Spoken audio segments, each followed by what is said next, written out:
AFC West here. For Denver to the Denver Broncos, where last year was definitely a disappointing year, kind of a year of expectation. But changes have been made. They went 8-9 last year in terms of losses. Obviously, the big one is letting go of Russell Wilson, the quarterback, obviously, and then center also lost center Lloyd Cushenberry. Also, wide receiver Jerry Jeudy. Remember, there was a while they were kind of dangling him out there for trade and all that such. And former first-round pick, they let him go, as well as linebacker Josie Jewell, who's kind of been a staple there. And then, of course, a big staple for a while was safety Justin Simmons, who they let walk as well. And in terms of additions, free agency-wise, brought in quarterback Zach Wilson, mainly for depth, as we'll get to in a second.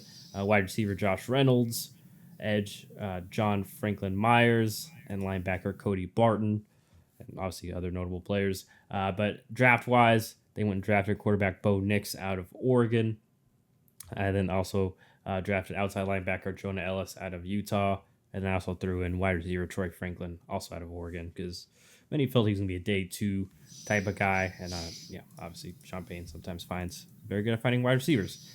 That's the big question, John, is obviously this is year 2 of Sean Payton, if I remember right. It was last. Yep. Yeah, so year 2 of Sean Payton.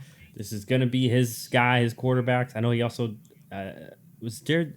I know Jared Stidham also is in the conversation. Apparently, it's probably going to be between him and Bo Nix, unless I don't think he's announced the starter yet. So, what are your thoughts here on the Broncos? It'll be an interesting year for sure. I don't know. They're kind of similar to the Raiders in terms of I don't know really record-wise where they land. 8-9 last year was kind of better than I thought they would be. And in terms of the offseason decisions, I don't love it as much as I like the Raiders offseason. But at the same time, I don't know if they got that much worse. It's a weird season for them. I don't like the fact that they let Justin Simmons walk, especially considering he just recently signed with the Falcons for 1 year, $8 million. It feels like, I don't know, if I'm the Broncos, we could have matched something like that. I don't know if he would have accepted that because that's, from the team that drafted you, that's a little bit of an insulting offer, whereas when you hit the market and that's the best you got, that's the best you got. So I don't know exactly all the situations behind that whole decision, but it definitely seems like defensively, at least, their secondary's gonna, get worse here because of you losing a guy like Justin Simmons, who's been a staple of that defense for quite some time. And I don't really know much about the safeties that are going to be replacing him. I think it's PJ Locke is who's listed on the depth chart right now, and I'm not too familiar with him. So who knows? Maybe Broncos fans are really excited about, the replacements they have, and that's kind of why they were letting him walk. But that part I didn't really love about their offseason. But at the same time, I kind of understand why they did it in terms of I think the Broncos are very much so, moving on into a new era of Sean Payton's guys, and a lot of the older players like a Jerry Jeudy specifically, who were not a part of his regime's additions. I'm not surprised to see him go. So with the offense, you still have Javonte Williams, Samaje Perine, that kind of whole running back room, but you add Jaleel McLaughlin last year, you add Audric Esteem this year, so you're kind of bringing in some other depth there, and we know that Sean Payton loves to use a lot of running backs. At the receiver room, he drafted Marvin Mims last year. He drafts Troy Franklin this year. He's kind of slowly starting to bring in his receivers. And Sutton was obviously still solid last year, especially in terms of the red zone. So you kind of keep him as a veteran presence for your young quarterback, regardless of who it is. I think it's going to be Bo Nix. I know that he was the 6th quarterback taken off the board, but I'd be kind of shocked if the 13th overall pick, just based on the value invested in him, is not able to win the starting job over Jarrett Stidham. What has Jarrett Stidham ever done in the NFL? Nothing really of relevance. So I would be kind of shocked if you don't start Bo Nix, unless he's just really that bad in training camp. But in preseason so far, he's looked good. So I think that Bo Nix will probably be the day one starter. Just in general, I don't know what to really expect from that offense, because even apart from the new additions of a Bo Nix or Troy Franklin, it feels like a kind of a prove-it season for a lot of guys. Javonte Williams, ever since his injury, hasn't really looked the same, has never had that true breakout that people have expected him to have. I've seen reports he's lost weight this offseason, so maybe he's going to be a little bit better. I've heard that he's looked a lot quicker in camp, and he's more decisive after kind of being a year removed from his injury.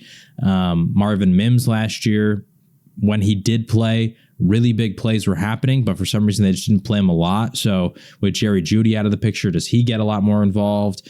Obviously, like we talked about, they brought in Troy Franklin. They also brought in Josh Reynolds. Tim Patrick, removed from injury. Lil Jordan Humphrey was a contributor at some points last year. So they do have a lot of different options in the receiver room. And I think there's a lot of playing time to be won because just with this receiver room, honestly, outside of Courtland Sutton, I don't think that anyone has kind of established themselves as right now in the pecking order of playing time as far as Sean Payton's probably concerned. It's probably whoever's going to look the best is going to go out there and play. So we'll see. On the defensive side of the ball, I am interested to see how Baron Browning plays this year. I believe it's a contract season for him. So he's kind of a guy who, we've been keeping our eye on throughout the years with the Broncos because he's had moments where he looked really good and had like flashes of like a young Von Miller, but that's all it really ever was. It never truly like became anything bigger than that. So I'll be interested to see in a contract year, does he really blow up this season?